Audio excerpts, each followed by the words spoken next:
maiinit na balitang nakalap sa nakalipas na linggo. Mga pinakabagong update sa mga kaganapan sa Bangsamoro Government, hatid sa inyo ng Bangsamoro Information Office BARMF. Ito ang Balitang Bangsamoro.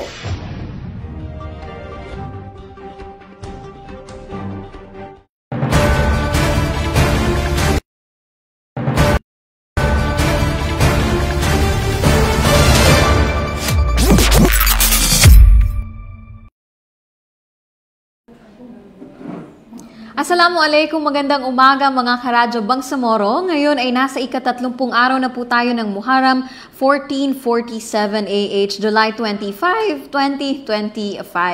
Mga karadyo Bangsamoro, ngayon po ay araw ng Biyernes, isang maaliwalas na umaga po sa ating lahat at Jum'ah Mubarak. Kamusta po kayo mga karadyo Bangsamoro? Alhamdulillah, unti-unti na pong umaaliwalas ang ating panahon. Medyo madilim ngunit simula kahapon dito sa Cotabato City ay wala na pong pag-ulan. Ngunit kailangan pa rin nating mag-ingat at antabayanan ang mga paalala pa tungkol sa ating panahon. Mula rito sa puso ng pamahalaang Bangsamoro, isang napakagandang umaga sa mga kababayan natin na narito sa Cotabato City, Maguindanao del Norte at Maguindanao del Sur. Napapakinggan din po tayo sa Lanao del Sur, Basilan, Sulu, Tawi-Tawi, Special Geographic Area at saan man ang naaabot ng ating programa. Tayo ay napapakinggan sa DXMY 90.9 Cotabato at mayroon po tayong delayed broadcast na mapapakinggan sa DXMS Radyo Bida. May replay din po ito tuwing Biyernes alas 10 hanggang alas 11 ng umaga sa Voice FM at tuwing Sabado naman sa RMN Zamboanga.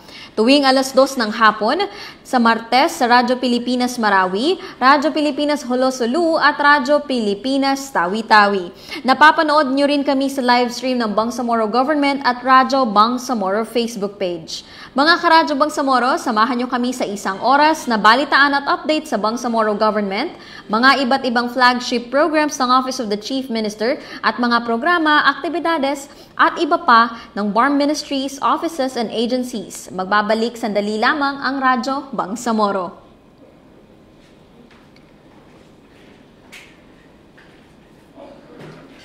Sa mga balita, formal na itinurn over ni Ministry of the Interior and Local Government Minister Atty. Shah Elijah Dumama-Alba ang posisyon kay BARMM Interim Chief Minister Abdul Rauf Macacua na uupo bilang concurrent minister ng MILG matapos ang turnover ceremony na ginanap sa Bajau Hall, Office of the Chief Minister sa Cotabato City.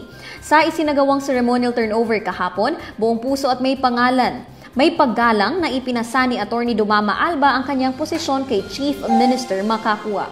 Nagpapasalamat si Atty. Dumama-Alba sa lahat ng naging bahagi ng kanyang paglalakbay bilang minister ng MILG. Aniya, isang karangalan na makapaglingkod sa MILG at sa pamahalaan sa Bangsamoro. Dagdag pa niya, nasa tulong ng kanyang mga kasamahan, katuwang ng ahensya at mga partner sa serbisyo publiko na ipatupad ang mga reforma at programang nakasentro sa pagpapalakas ng lokal na pamahalaan, pagbibigay serbisyo at pagtitiyak ng kapayapaan at kaayusan. Buong puso naman tinanggap ni ICM Abdul Rauf Macacua ang posisyon at binigyang diin niya na ang kanyang panunungkulan ay nakatuon hindi lamang sa pamumuno kundi sa pagpapalakas ng moral governance na itinanag ni former Chief Minister Ahod Ibrahim. Dagdag pa niya, mas tututukan pa ang mga kapakanan ng mga lokal na pamahalaan at higit pang pagpapaigting ng serbisyong publiko sa rehiyon. 2023 nang maupo si Atty. Shah Elijah Dumama-Alba bilang Minister ng Ministry of the Interior and Local Government. Sa kanyang panunungkulan, hindi matatawaran ang kanyang naging dedikasyon, malasakit at tapat na paglilingkod sa ilalim ng MILG. Hindi rin maitatanggi ang kanyang naging ambag sa pagsusulong ng mabuting pamamahala, kapayapaan at kaunlaran sa ating Bangsamoro region. Ang naturang turnover ay bahagi ng patuloy na pagsasaayos at pagpapatibay ng pamahalaang Bangsamoro sa ilalim ng prinsipyo ng moral governance. Sa iba pang mga balita, mainit na tinanggap ng Bangsamoro Government ang mga delegasyon ng foreign ambassador mula Malaysia, Indonesia, Brunei, Singapore at India na sinundan din ang pagbisita ng ambassador ng European Union. Pinag-usapan sa courtesy visit ang patungkol sa kapayapaan, kaunlaran at iba pang potensyal na partnerships ng BARM sa ibang nasyon. Narito pa ang ibang detalye sa report na ito. Unang bumisita ang unang delegasyon na binubuo ni Singapore Ambassador Constance Sin Yuan, Malaysian Ambassador Dato Abdul Malik Melvin Castellino, Indonesian Ambassador Agus Widjojo, Brunei Ambassador Megawati binti Datu Paduka Hajimanan, at si Ginang Vandana Jain, may bahay ng Indian Ambassador. Tinalakay sa pagpupulong ang ilang mahahalagang aktibidad na nakatuon sa peace process, pagpapatibay ng Bangsamoro government, at mga plano para sa feasibility studies na gaganapin bilang bahagi ng layuning mapabuti pa ang rehiyon. Ipinahayag ng mga ambassador ang kanilang buong suporta sa mga programa ng BARM na tumutugon sa kapayapaan at kaunlaran. Ayon sa kanila, mahigpit nilang binabantayan ang nalalapit na first parliamentary election sa Oktubre bilang bahagi ng makasaysayang transisyon ng rehiyon. Sinabi ni Malaysian Ambassador Dato Abdul Malik na bukas ang kanilang bansa na mag-ambag sa kunlaonan ng BARM. Binigyan din niya na ang mga inisyatibo para sa kapayapaan at seguridad ay mahalaga upang makahikayat ng mas maraming mamumuhunan pa sa rehiyon. Ayon naman kay Singapore Ambassador Constance C, nasasabik sila sa mga bagong developments sa BARM. Aniya, Philippines is a blessed country, especially here in Mindanao. Ibinahagi rin niya ang layunin ng Singapore na i-diversify ang food supply at nakita nilang mayaman sa likas na yaman ang rehiyon ng Bangsamoro. Ipinahayag ng mga ambassador na nananatili silang committed sa pagsuporta sa mga inisyatibo ng BARM at umaasa sila sa mas maraming collaborations at partnerships para sa patuloy na paglago ng ekonomiya at epektibong pagpapatupad ng mga proyekto para sa kapayapaan. Naroon din sa pulong sina Philippine Army Commanding General Lieutenant General Roy Galido at mga opisyal ng Maguindanao del Norte at Maguindanao del Sur upang suportahan ang dialogo. Samantala, sumunod na dumalo si EU Head of Delegation to the Philippines, Massimo Santoro. Bilang isa sa mga pangunahing funders ng BARM, tinalakay nila ni Chief Minister Makakuwa ang budget expenditure ng mga programa sa rehiyon. Ayon kay CM Makakuwa, isinasagawa ang mga technical budget hearings upang matiyak na maayos at tama ang paggamit ng mga pondo ng BARM ministries, offices, and agencies at nakatuon ito mismo para sa kapakanan ng mamamayang Bangsamoro. Sinabi rin ni Ambassador Santoro na layunin ng EU na sa maaabot ang iba't ibang sektor pa ng lipunan upang mas mapalawak pa nila ang tulong at suporta ng European Union sa mga programang pangkaunlaran at pangkapayapaan sa Bangsamoro region. Nagpaabot ng pasasalamat ang mga Asian country ambassadors at ang kinatawan ng European Union sa commitment ng Bangsamoro government sa transparency, kooperasyon at pagtutulungan tungo sa mas mapayapa at maunlad na Bangsamoro.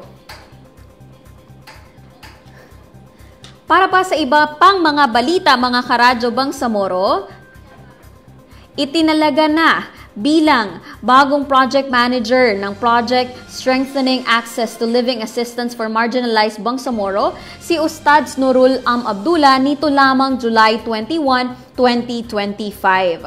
Sa bisa ng OCM Special Order No. 58 Series 2025, opisyal na itinalaga bilang bagong project manager ng Project Salam si Ustads Nurul Abdullah. Ayon sa mensahe ng project manager sa kanyang Facebook post, nangangako itong sisipagan at gagampanan nito ng mabuti ang kanyang trabaho at sisikaping makapagbigay ng positibong epekto sa lahat ng mga miyembro ng marginalized sector sa rehiyon ng BARMM. Inaasahan na ang naturang pagtatalaga ay magtatagal ng 1 taon mula sa araw ng pagkakalagda rito maliban lamang kung ito ay babawiin ng Chief Minister. Mga karadyo Bangsamoro, sa iba pa nating mga balita, pumunta naman tayo sa flagship programs ng Office of the Chief Minister. Matagumpay na naipagkaloob ng ayudang medikal mula sa Bangsamoro Government o Ambag Program ang 5 milyong pondo sa Cotabato Sanitarium and General Hospital. Ang naturang turnover ay bahagi ng adhikain ng Bangsamoro Government na palakasin ang kapasidad ng mga katuwang nitong ospital sa paghahatid ng serbisyong medikal para sa Bangsamoro. Ang pondong ibinigay ay hindi lamang suporta kundi isang konkretong pangako sa Bangsamoro constituents. Sa tulong ng ambag, mga karadyo Bangsamoro, mas nabibigyang lakas ang mga ospital tulad ng CSGH upang maghatid ng mabilis, maayos at abot-kayang serbisyong medikal sa lahat ng Bangsamoro. Sa pamumuno ni Chief Minister Abdulrauf Sami Gambar Makakua, patuloy na isinusulong ng Bangsamoro Government ang Ambag Program, isang inisyatibong naglalayong maipadama ang kalinga at serbisyo ng pamahalaan sa bawat Bangsamoro. Ayan, sa iba pa nating mga balita, mga karadyo Bangsamoro, daan-daan naman po ang mga residente ng bayan ng Ramain ang nakinabang sa libreng gamot at serbisyong medikal sa ilalim ng isang health outreach program na pinangunahan ni MP Attorney Amer Zacaria Rakim, katuwang ang Project Tabang ng Office of the Chief Minister noong nakaraang linggo lamang. Layo ng proyekto na dalhin ang pangunahing serbisyong medikal sa mga liblib na lugar gaya ng Ramain kung saan limitado lamang ang akses sa mga pagamutan. Ayon kay MP Rakim, isa ito sa kanyang mga prioridad upang matulungan ang mga nangangailangan sa kanayunan. Isa si Hasnaira Masidig mula Barangay Buayan sa mga natulungan at nagpapasalamat sa libreng konsultasyon at gamot na natanggap para sa kanyang anak. Ilan sa mga serbisyong dinayo ng mga residente ay ang libreng tuli, blood donation, dental services at libreng gupit. Tinitiyak naman ng Project Tabang na magpapatuloy ang mga susunod pang outreach programs sa tulong ng Bangsamoro Government. Sa iba pa po nating mga balita, tayo naman ay tutungo sa Project Salam. Sa layunin nitong mapabuti ang pamumuhay ng mga dating MILF combatants, marginalized sectors at vulnerable groups, buo at tuloy-tuloy pa rin ang pagsisikap ng Project Strengthening Access to Living Assistance for Marginalized Bangsamoro o Project Salam na maghatid serbisyo sa mga mamamayang Bangsamoro. Isa sa sinisikap ng proyekto na hindi magkaroon ng aberya ang pamamahagi ng financial subsidy sa mga benepisyaryo. Sa biso ng Administrative Order No. 10 o Implementing Rules and Regulations at Executive Order No. 11, naipatupad at naitatag ang naturing flagship program na may layong magbigay tulong sa mga vulnerableng sectors sa rehiyon ng BARMM. Tampok sa mga serbisyong hatid ng Project Salam ang financial assistance, livelihood opportunities at skills trainings na pakikinabangan ng mga benepisyaryo nito mula sa sektor ng mga ex-combatants, marginalized sectors at vulnerable groups sa pagbabalik nila sa lipunan bilang mga produktibong mamamayan. Mula sa pagkakatatag nito noong 2020 hanggang sa kasalukuyan, mga radyo Bangsamoro, umabot na sa 13,000 ang bilang ng mga benepisyaryo ng Project Salam sa iba't ibang bahagi ng BARM region. Patuloy din nilang sinisikap na walang aberya sa distribusyon ng kanilang financial subsidy. Ang financial subsidy sa mga benepisyaryo ay hanggang 7 taon. Kaya naman kaliwat ka ng skills training at iba pang aktibidad upang palakasin ang kakayahan ng mga benepisyaryo. Isa rin sa plano ngayon ng Project Salam ay ang mag-organisa sila bilang mga kooperatiba. Ayan mga karadyo Bangsamoro, abangan pa ang iba pang mga balita patungkol sa Bangsamoro Government at iba pang updates ng BARM MOAS sa pagbabalik ng Radyo Bangsamoro.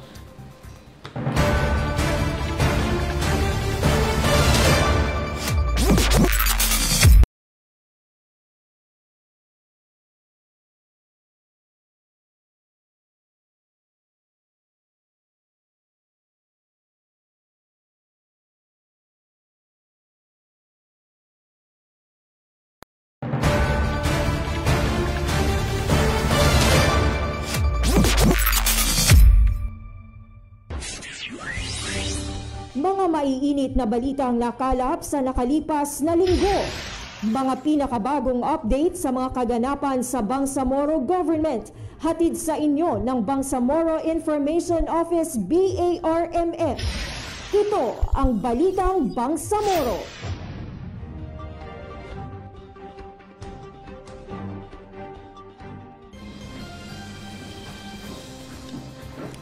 Nagbabalik po ang Radyo Bangsamoro. Sa iba pang mga balita, formal na isinagawa ang turnover ng mga Information and Communications Technology o ICT equipments ng Support to Bangsamoro Transition o SUBATRA program sa tanggapan ng Marawi Rehabilitation Program noong July 8, 2025. Layunin ng aktibidad na palakasin ang kakayahang pang-operasyon at serbisyo ng MRP-PMO na siyang nangunguna sa pagpapatupad ng mga proyektong may kaugnayan sa rehabilitasyon ng Marawi. Ang inisyatibong ito ay co-funded rin ng AECID Philippines at bahagi ng patuloy na suporta ng SUBATRA sa pagpapabuti ng mga ICT system at kapasidad ng mga pangunahing institusyon sa rehiyon ng Bangsamoro. Sa isinagawang turnover ceremony, nagpaabot ng pasasalamat ang SUBATRA team sa mga kawani ng MRP-PMO para sa kanilang walang sawang pagtatrabaho sa panunumbalik ng Marawi.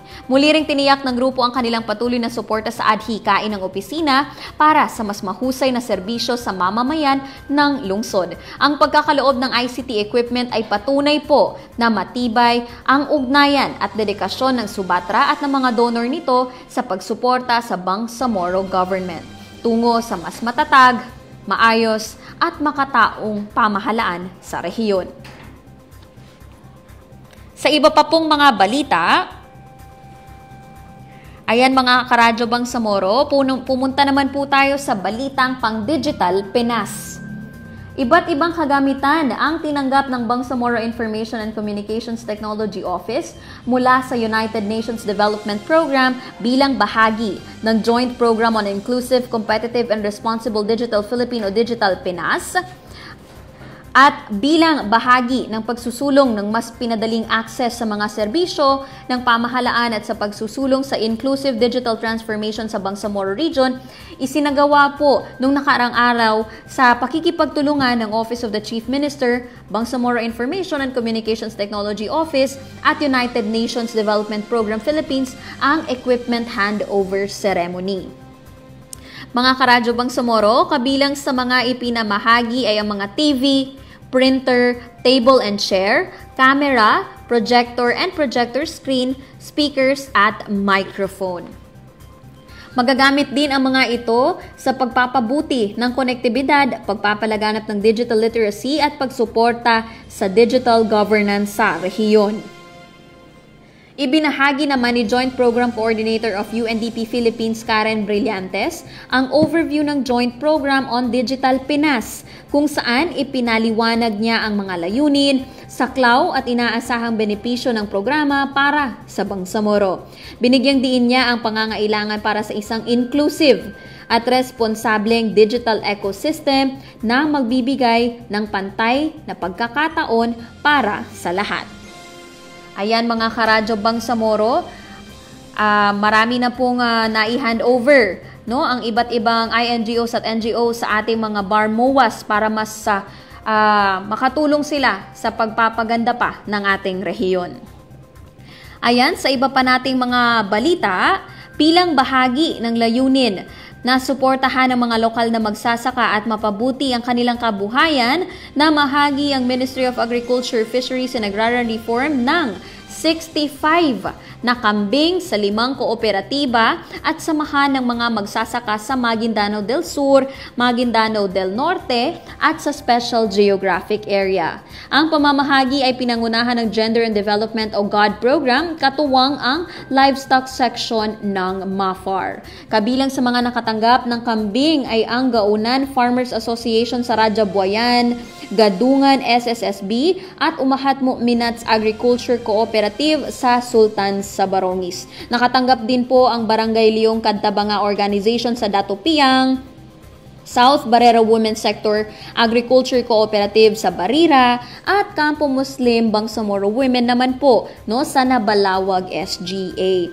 Mga karadyo Bangsamoro, bukod naman po sa mga kambing, namahagi rin ang MAFAR ng 2 rolyo ng lambat sa Pidsandawan 2 Economic Association at sa Gadungan SSSB at Umahat Mu'minats Agriculture Cooperative upang higit pang masuportahan ang kanilang mga gawaing agrikultural at mga inisyatibang pangkomunidad. Nangako naman po ang mga kooperatiba na aalagaan po nila no, ng mabuti ang mga ibinigay na kambing upang mas dumami po ito at mas mapalawak pa ang tulong sa kanilang mga miyembro at kabuhayan sa pagsasaka. Ayan mga karadyo Bangsamoro, masayang-masaya po yung mga kooperatiba natin na nakatanggap ng 65 na kambing at rolyo ng lambat para naman po sa pangingisda. Sa iba naman pong mga balita, personal po na binisita ng Bangsamoro Government at European Union Head of Delegation to the Philippines, Massimo Santoro, ang mga ongoing projects na pinondohan ng EU sa Bangsamoro Autonomous Region in Muslim Mindanao. Isa ang School of Living Traditions na kasalukuyang ipinatatayo sa UP Maguindanao del Norte sa 3 ongoing projects na pinondohan ng European Union na ipinatutupad ng United Nations Office for Project Services o UNIOPS.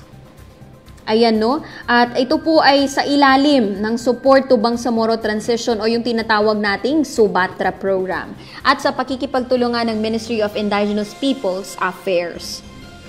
Mga karadyo Bangsamoro, ang 2-story building ay kasalukuyang ipinatatayo sa poblasyon UP Maguindanao del Norte na may lawak na 164.80 square meters sa ground floor at 312 square meters naman po sa ikalawang palapag. Tinatayang nasa 11,869,915.32 ang kaukulang budget para sa naturang training hall.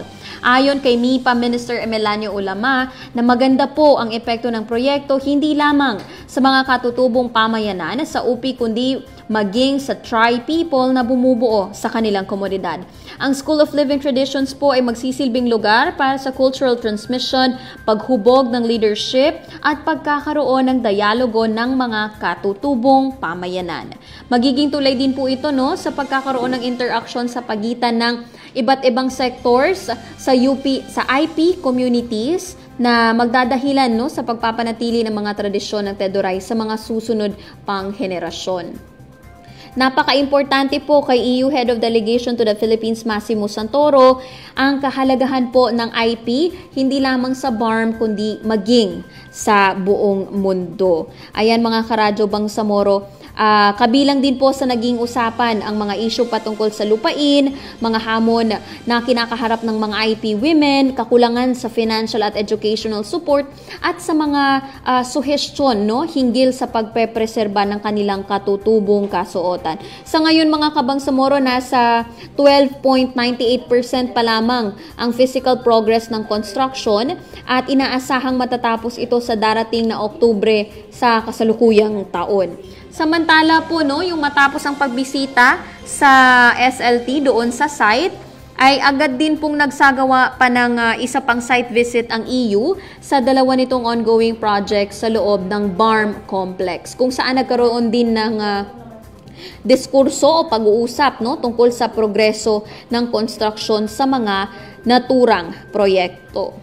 Ayan po no, laging tandaan na ito po ay nakaangkla pa rin sa Enhanced 12-Point Priority Agenda ng Bangsamoro Government sa pamumuno ni BARM Chief Minister Abdul Rauf Makakua. Ayan mga karadyo Bangsamoro. Asahan natin no, na magkakaroon ulit tayo ng report kapag po nagkaroon na ng progress o pag-usad ang construction sa SLT sa bayan ng UP. Ayan mga karadyo Bangsamoro, marami pa po tayong pag-uusapan. Magbabalik ang Radyo Bangsamoro sa iilang mga paalala. Halalang Bangsamoro. Assalamualaikum Bangsamoro. Parang kailan lang nangangampanya pa tayo para maratipikahan ang Bangsamoro Organic Law. Katuwang ang national government na bigyan ng ating Bangsamoro Transition Authority ng 6 na taon upang itayo ang BARMM. At ngayong 2025, isasagawa na ang kauna-unahang BARM parliamentary elections. Sa loob ng parliament na mayroong 80 members, 50% nito ay magmumula sa iba't ibang political party. 40% mula sa iba't ibang parliamentary districts at 10% para sa iba't ibang sektor. Abangan ang iba't ibang kaalaman patungkol sa papalapit na halalan. Sundan lamang ang Bangsamoro Government page sa social media at maging parte ng demokrasya. Halalang Bangsamoro.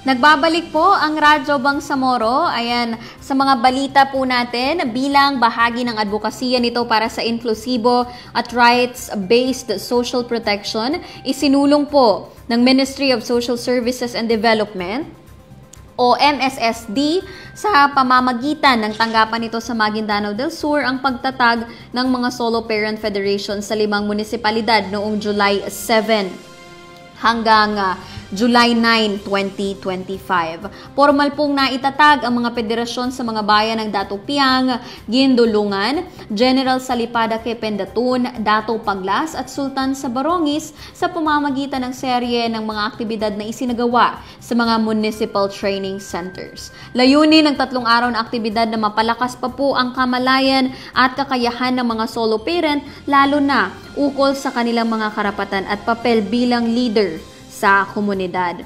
Isa sa mga tampok sa oryentasyon ay ang malalim na talakayan hinggil sa Republic Act 11861 o Expanded Solo Parents Welfare Act na isang batas na nagtatakda ng mga karapatan at benepisyo ng mga solo parent gaya ng serbisyong pangkalusugan, programang pangkabuhayan at parental leave.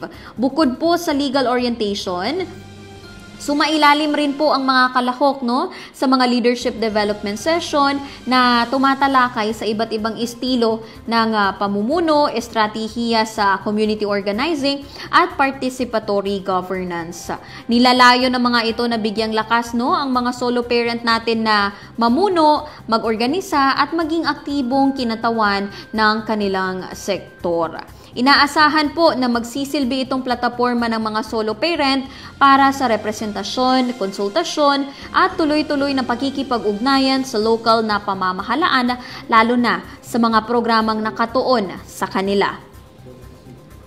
Ayan mga karadyo Bangsamoro, sa iba pa nating mga balita, isinagawa ng Commission on Elections sa pagitan ng government partners, non-government institutions, civil society organization at media na layuning magkaroon ng mas malakas na koordinasyon para sa mga paghahanda sa nalalapit na First Bangsamoro Parliamentary Elections.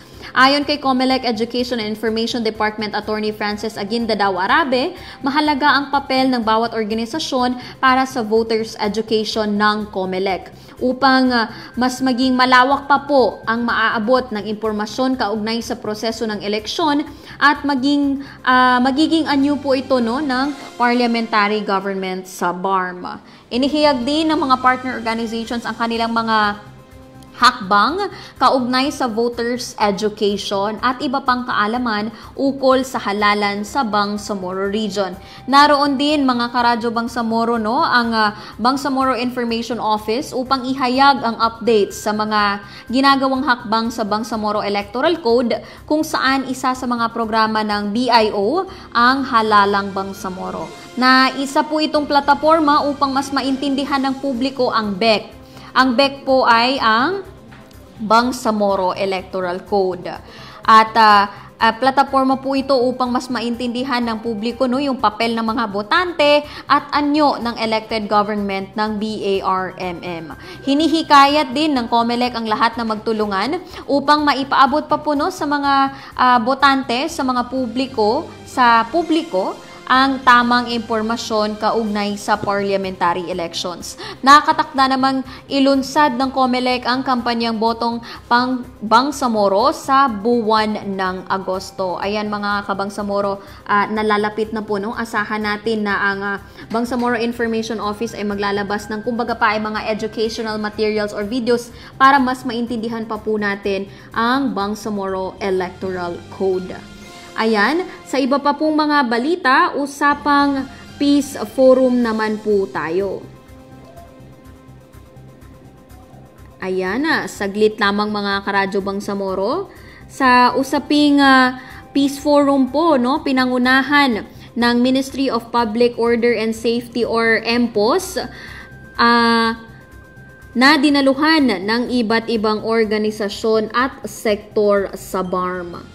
Ayan, sa balita po ng Peace Forum, narito po ang mga detalye. Ayan na. Isinagawa ang annual Bangsamoro Peace Forum na pinangunahan ng Ministry of Public Order and Safety na dinaluhan nga po ng iba't ibang organisasyon at sektor sa BARMM. Ang tema po ngayong taon ng Peace Forum ay Transitional Justice as a Promise of the Peace Process.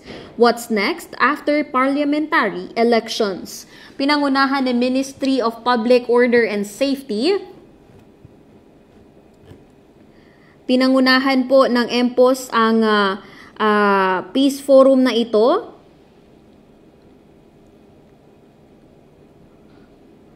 At dinaluhan nga po ng iba't ibang officials ng BARM government. Balikan po natin ang mga detalye ng balitang yan na mamaya lamang. Sa iba naman po tayong mga balita, matagumpay po ang ikatlong exclusive screening ng documentary film na The Transition, an inside look at the Bangsamoro Peace Process. Ito po ay ginanap sa Cinema One Shangri-La Plaza, Ortigas Center, Metro Manila. Sa pangunguna ng Bangsamoro Information Office, katuwang ang High Grounds Media at suporta mula sa United Kingdom Government sa pamamagitan ng Westminster Foundation for Democracy, itinampok po ang final cut of The Transition, an inside look at the Bangsamoro Peace Process noong July 20. Sa direksyon ni Malay Javier at VJ Villafranca, tampok sa pelikula ang 6 na taong paglalakbay ng Bangsamoro mula sa armadong pakikibaka tungo sa makabuluhang self-governance. Itinampok sa dokumentaryo ang mga eksklusibong panayam sa mga key officials ng Bangsamoro government at iba pang mga mahahalagang interview mula sa ground. Dumalo sa Manila screening ang mga kinatawan mula sa interim government, diplomatic corps, pambansang pamahalaan, civil society at media. Layunin ng naturang aktibidad na palaganapin ang mga kwento ng Bangsamoro at hikayatin ang makabuluhang talakayan hinggil sa kapayapaan, otonomiya at transisyon sa Bangsamoro Autonomous Region in Muslim Mindanao. Magbabalik po ang Radyo Bangsamoro makalipas ang ilang mga paalala. Halalang Bangsamoro. Assalamualaikum Bangsamoro. Parang kailan lang nangangampanya pa tayo para maratipikahan ang Bangsamoro Organic Law. Katuwang ang national government na bigyan ng ating Bangsamoro Transition Authority ng 6 na taon upang itayo ang BARMM. At ngayong 2025, isasagawa na ang kauna-unahang BARM parliamentary elections. Sa loob ng parliament na mayroong 80 members, 50% nito ay magmumula sa iba't ibang political party, 40% mula sa iba't ibang parliamentary districts at 10% para sa iba't ibang sektor. Abangan ang iba't ibang kaalaman patungkol sa papalapit na halalan. Sundan lamang ang Bangsamoro government page sa social media at maging parte ng demokrasya. Halalang Bangsamoro. Ayan, nagbabalik po ang Radyo Bangsamoro. Sa mga balita po natin, nagsimula ang isang makasaysayang kolaborasyon sa pagitan ng Bangsamoro Commission for the Preservation of Cultural Heritage at ng University of Michigan sa isang pagpupulong sa Bangsamoro Museum na bahagi ng proyektong Recollect, Reparative Connections to Philippines Collections at University of Michigan. Buong pagmamalaking pinangunahan ng Bangsamoro Commission for the Preservation of Cultural Heritage o BCPCH BARM ang pagsalubong sa mga kinatawan ng University of Michigan sa Bangsamoro Museum. Ang pagbisita ay bahagi ng proyektong Recollect na isang inisyatibo na naglalayong palakasin ang ugnayan sa pagitan ng BCPCH BARM sa pamamagitan ng Bangsamoro Museum at ng mga koleksyong Pilipino na nasa University of Michigan. Kasama po sa aktibidad ang isang basic training session patungkol sa collection management at care kasama ang University of Michigan curator na si Mr. Jim Moss. Tinalakay din po ang mga plano para sa hinaharap na kolaborasyon upang maging accessible ang mga koleksyon sa iba't ibang archives at museum sa University of Michigan. Malugod namang tinanggap ng BCPCH sa pangunguna ni Chairperson Salem Lingasa ang donasyon ng mga digitalized at filing historical records mula sa Bentley Library at University of Michigan Museum of Anthropological Archaeology o UMMAA collections na may kinalaman sa komunidad ng Bangsamoro.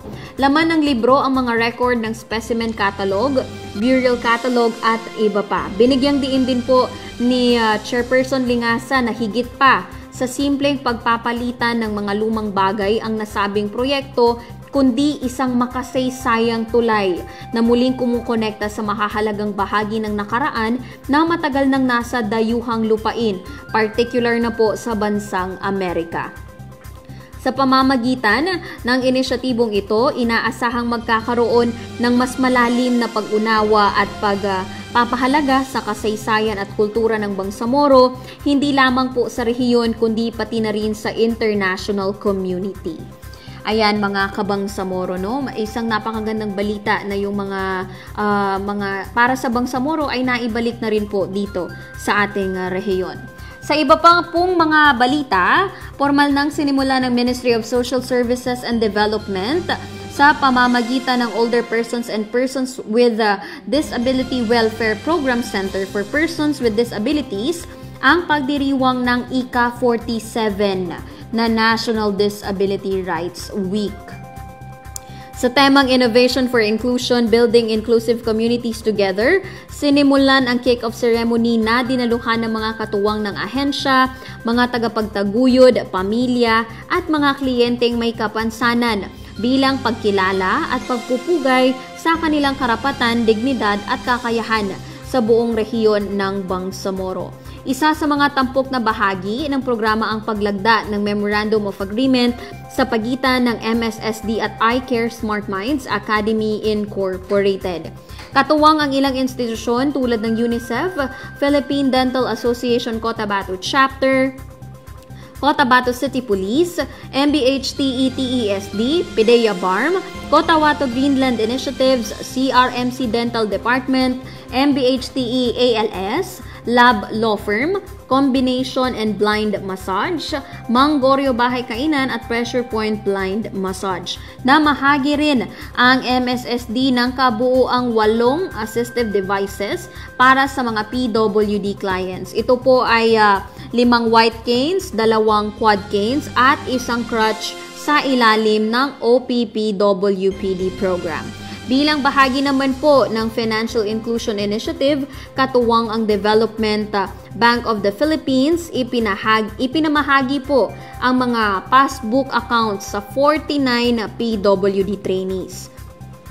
Bukod po dito, nag-abot din ng donasyon ang Bankers Clubs Association para sa patuloy na suporta sa mga programa ng CPWD. Natapos ang programa sa mga mensahe ng suporta mula sa iba't ibang institusyon na muling nagpahayag ng kanilang paninindigan para sa isang makatarungan at inklusibong lipunan para sa lahat. Ayan, sa iba pa pong mga balita mga karadyo Bangsamoro, pumunta naman po tayo sa balitang graduation ng ating mga ating mga doktor, no? Mga Bangsamoro doctors. Matagumpay na nagtapos ang unang batch ng graduates ng College of Medicine ng University of Southern Mindanao, kung saan guest of honor and speaker ang ating minister ng Ministry of Health, Dr. Cadil Jojo Sinulinding Jr. Binubuo ng 34 na individual ang mga nagsitapos ng medisina sa USM at sa bilang na ito, 10 ang scholar sa ilalim ng Bangsamoro Medical Scholarship Program. Ang Memorandum of Agreement para sa BMSP ay nilagdaan po sa pagitan ng Ministry of Health at University of Southern Mindanao noong July 12, 2021, kung saan napapakinabangan ng mga scholars ang full scholarship kasama na ang libreng tuition at iba pang expenses, buwan ng stipend for housing, transportation, mga libro, uniforms at PhilHealth insurance. Binigyang diin ni Minister Sinulinding na bilang mga doktor, tungkulin nilang pahabain ang buhay ng tao o pasyente at mabigyang ginhawa mula sa kanilang mga karamdaman. Dagdag ng opisyal na ang aparato ng mga doktor na stethoscope na nakasabit po sa kanilang mga liig ay magsilbisa ng instrumento na magbigay ng serbisyong pangkalusugan at kalinga sa mga ordinaryong mamamayan na nangangailangan ng higit na atensyon, alaga at serbisyo. Itinanong din nito sa mga graduates kung sila ba ay handang magsilbi sa BARMM. At sila po ay nangakong laging nakaagapay ang Bangsamoro government sa kanilang layuning magsilbi sa bayan. Ayan na, mga karadyo Bangsamoro, samantala po no, nasabi rin po ni ng ating Minister of Health, sinulinding, hinamon niya po no, ang mga graduates na kung sino sa kanila ang magta-top 2 hanggang top 10 sa board examinations ay pagkakalooban niya ng tig 100,000 pesos. At dodoblehin pa po kung sino man ang magta-top 1. Aniya, walang halaga ang pera, ngunit ang dangal na mabibigay nito sa kanilang alma mater ang mas mahalaga. Kaya kailangang maniwala sa kakayahan, magsumikap, huwag susuko, at sunggaban ang mga oportunidad na dumating. Kanya rin binigyang diin ang salitang ikhlas na para sa kalihim ay nangangahulugan ng intent, knowledge, honesty, leadership, action, and service. Ayan mga karadyo Bangsamoro. Magbabalik po ang Radyo Bangsamoro pagkatapos lamang po ng maiksing paalala. Halalang Bangsamoro. Assalamualaikum Bangsamoro. Parang kailan lang nangangampanya pa tayo para maratipikahan ang Bangsamoro Organic Law. Katuwang ang national government na bigyan ng ating Bangsamoro Transition Authority ng 6 na taon upang itayo ang BARMM. At ngayong 2025, isasagawa na ang kauna-unahang BARM parliamentary elections. Sa loob ng parliament na mayroong 80 members, 50% nito ay magmumula sa iba't ibang political party, 40% mula sa iba't ibang parliamentary districts at 10% para sa iba't ibang sektor. Abangan ang iba't ibang kaalaman patungkol sa papalapit na halalan. Sundan lamang ang Bangsamoro government page sa social media at maging parte ng demokrasya. Halalang Bangsamoro. Halalang Bangsamoro. Assalamualaikum Bangsamoro. Parang kailan lang nangangampanya pa tayo para maratipikahan ang Bangsamoro Organic Law. Katuwang ang national government na bigyan ng ating Bangsamoro Transition Authority ng 6 na taon upang itayo ang BARMM. At ngayong 2025, isasagawa na ang kauna-unahang BARM parliamentary elections. Sa loob ng parliament na mayroong 80 members, 50% nito ay magmumula sa iba't ibang political party, 40% mula sa iba't ibang parliamentary districts at 10% para sa iba't ibang sektor. Abangan ang iba't ibang kaalaman patungkol sa papalapit na halalan. Sundan lamang ang Bangsamoro government page sa social media at maging parte ng demokrasya. Halalang Bangsamoro. Elections, naglabas na sila ng statement that kahit walang naisa sa batas ang BTA Parliament, the parliamentary elections on October will push through. So tayo po sa BTA Parliament, ano yung status ng redistricting? Sa ating usaping Bangsamoro ngayong araw, mga karadyo Bangsamoro, mainit po na pinag-usapan ngayon ang redistricting bill. Ito yung usapin sa reappropriation ng 7 parliamentary district seats ng Sulu o ang Parliament Bill number 347 at ang pag-reconstitute ng parliamentary district sa BARMM o ang Parliament Bill number 351. Kahapon po ay nakapanayam ng Bayo News si Member of the Parliament, Attorney Nagib Sinarimbo, Chairman ng Committee on Local Government ng BTA Parliament. Kanya pong binahagi ang updates kaugnay sa panukalang batas. Pakinggan po natin ang panayam na ito. Elections, naglabas na sila ng statement that kahit walang naisa sa batas ang BTA Parliament, the parliamentary elections on October will push through. So tayo po sa BTA Parliament, ano yung status ng redistricting bill po natin? Yeah. as of this conversation? Yes, yung statement ng Commission on Election noong July 15 is reassuring in the sense na yung mga agam-agam na hindi magkakaroon ng eleksyon ay natuldukan na yon. So nagsabi na yung COMELEC, si Chair Garcia mismo, na magkakaroon talaga ng eleksyon regardless of whether makahabol sa timeline nila yung passage ng redistricting bill. So hindi masyadong material kung makahabol or hindi. Dahil magkakaroon naman ng eleksyon talaga. Ang parliament talagang pinupush na maipasa yung redistricting bill. In fact, very short yung timeline, but just the same, we went through the process para maski na anong political decision ang iti-take, meron kang process na magsusupport doon sa decision na yon. Kaya nagkaroon tayo ng public consultations, may mga public hearings, may deliberations for several deliberations, nagkaroon ng botohan doon sa Joint Committee report. Pero pagdating sa plenary, ang naging major challenge natin ay yung timing ng release ng 2024 na Census of Population. O ito yung 2025 census.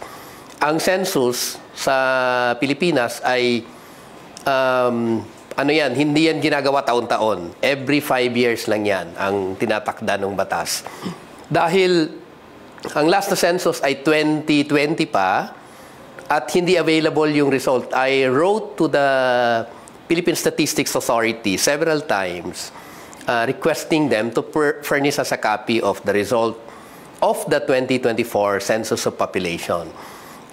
Pero hindi nila pwedeng ibigay sa atin, confidential pa, until the President signs the report of the PSA. Yun lang ang panahon na pwede na natin gamitin yun at i-quote. Kaya nung nagdi-deliberate sa Joint Committee, wala kaming hawak na 2024 na official result. Although meron tayong access dun sa data, pero very strict yung confidentiality clause nung nung document. So hindi natin magamit siya. So ang naging basihan nung committee report ay yung 2020. Dahil doon, malaki yung variance ng population as reflected in the 2024 na census. Kaya ang naging desisyon ng karamihan sa BTA Parliament, nung sinalang yung report, nung Monday, ay ibalik ito doon sa Joint Committee to look at, one, pending issues na hindi na-resolve. Pangalawa, ay to consider yung result ng 2024. Kasi nga, magtatakda ka ng redistricting na ang principal na requirement niya is 100,000 population. Pero ang data mo ay 5 years earlier. Hindi ka pwedeng mag-redistrict in between 2025 and 5 years thereafter dahil wala kang census na nagawa. So ang timing really is to use the census now para maging maganda yung distribution ng seats base doon sa qualification. Kaya ho talagang nabalik ito sa committee, Joint Committee ng Local Government at saka amendments. Pero ang gagawin natin, we will deliberate on the basis of the result of the census of 2024 ng population at saka yung pending unresolved issues like position of the Moro National Liberation Front, position of the people of Sulu who does not want to concede na i-redistribute na yung 7, and then yung position ng iba-ibang sectors sa atin like the Moro Islamic Liberation Front, nag-submit ng different positions, yung UBJP, yung mga provincial governors, mga mayors, so like the municipality of Parang, gusto nila hiwalay yung Parang as a lone district dahil more than 100,000 na rin yung population nila. So ito ay i-deliberate ulit sa committee and hopefully yung committee can come up with the updated report taking into account yung discussions doon sa unresolved issues and the basis of population, which is the 2024 census of population na. Sir, with the number of the unresolved issues, sir, no? And then may hinahabol tayong timeline. Yeah, meron tayong hinahabol na timeline in a sense na gusto natin makahabol tayo doon sa timeline ni COMELEC. Pero si COMELEC, as of July 15, nagsabi na hindi na niya kayang mag-entertain pa nung changes dahil maapektuhan yung pagsasayos ng machines, yung printing ng mga ballots, magkakos lang ng delay. Halimbawa, ni-reopen natin yung, take the case of Cotabato City. So meron kang 2 existing parliamentary districts in Cotabato City with candidates for districts na nakapag-file na ng certificate of candidacy. If we add, as proposed, another parliamentary district in Cotabato City, in effect, we will rearrange yung territories, yung barangays. It might happen na yung mga nakapag-file ng certificate of candidacy ay ma-move yung mga districts nila sa iba, na district within Cotabato City. And because you open additional district, you will have to reopen the filing of certificate of candidacy for the Commission on Elections, which would require then the en banc of the COMELEC to decide na magre-reopen. So, ipupush mo further yung timelines nila. So, ang net effect nun ay paano mangyayari doon sa filing of certificate of candidacy, preparations of the Commission on Elections, and then yung rearrangement ng districts na tatakbuhan ng mga district parliamentary district candidates. Magbabago ulit yun. So, magre-readjust si Commission on Elections. So, magkakaroon talaga ng delay pagkaganon. Ito yung mga considerations that we will have to seriously take. Otherwise, pag pumikit lang tayo, pinush natin yung legislation, baka mas malala yung consequences niya. Sir, lastly, your message na lang po sa mga kababayan natin na tinututukan yung redistricting kasi yung nag-show sila ng concern if kaya siya na ma-resolve ng parliament. Which is a good sign. In a healthy democracy, people should take interest doon sa discussion sa parliament. Ang caution lang natin, dapat ilimit natin yung propriety ng discourse para hindi siya naging black propaganda against people or unreasonable na yung arguments. Kailangan tama lang din. Why are we proposing it? So like the Moro National Liberation Front argues na yung Sulu cannot be taken out. And if we include in the legislation yung redistricting ng Sulu, we will now be closing the door, not just the judiciary. After the Supreme Court has ruled on the separation of Sulu, tapos dadagdagan mo ng legislation at the level of the parliament, so we will be practically saying hindi na makakabalik si Sulu. That's their argument, which is a reasonable argument. And because it was an essential component of the 1996 peace agreement, we will in effect be participating in the violation of the 1996 peace agreement. Very sound argument for the Moro National Liberation Front. So we cannot just set aside yung argument na yon. We will have to weigh it. We will have to consider it. And decide in the light of the best judgment we can. All right. Thank you, sir. Napaka-adventure na.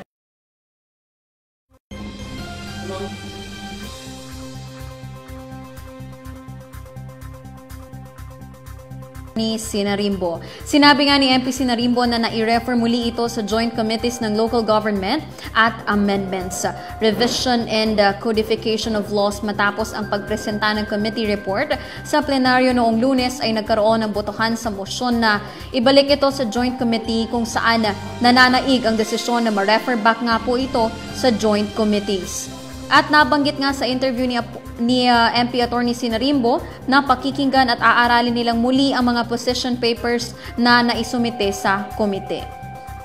Mahalagang usapin ito sa mga karadyo Bangsamoro, kaya tutukan po natin ang updates nito sa mga darating na araw. Ayan mga karadyo Bangsamoro, ngayon po ay Biyernes, July 25, 2025, ika-30 araw ng Muharram 1447.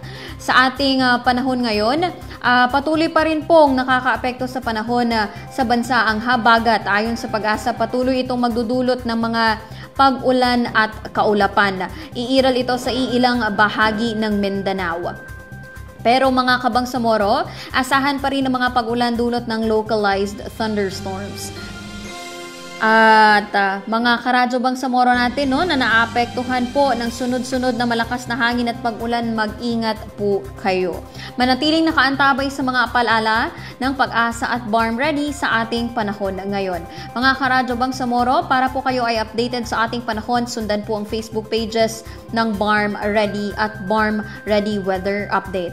At yan po ang isang oras na balitaan at update mula sa Bangsamoro Government. Binabati po namin ang ating Chief Minister Abdul Rauf Makakua, Senior Minister Muhammad Yacoob at Assistant Senior Minister Abdullah Kusain. Sa mga gustong pakinggan ang replay ng episode na ito, mapapanood ito sa FB page ng Bangsamoro Government at Radyo Bangsamoro at YouTube.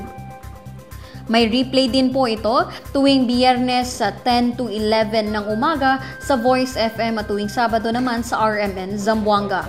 At tuwing alas 2 ng hapon naman ng Martes sa Radyo Pilipinas Marawi, Radyo Pilipinas Holo-Sulu at Radyo Pilipinas Tawi-Tawi. Manatiling nakatutok sa mga pinakabagong balita at impormasyon. I-like, i-follow at i-share ang official social media accounts ng Bangsamoro Government. Bisitahin din ang bangsamoro.gov.ph. Abangan din ang pasada alas 7 Lunes hanggang Biyernes, alas 7 ng gabi sa Facebook page ng Bangsamoro Government. Maraming salamat po. Sa ngalan ng Serbisyo Publiko at Moral Governance, ako si Yana Sanday. Kasama ang buong puwersa ng aming technical team sa broadcast section, ito ang Radyo Bangsamoro, hatid sa inyo ng Bangsamoro Information Office. Magandang umaga sa ating lahat. Jum'a Mubarak, pagpalain ang Bangsamoro. Mga maiinit na balita ang nakalap sa nakalipas na linggo. Mga pinakabagong update sa mga kaganapan sa Bangsamoro Government, hatid sa inyo ng Bangsamoro Information Office BARMF. Ito ang Balitang Bangsamoro.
Sa puso't isipan, ang lahat kong humintay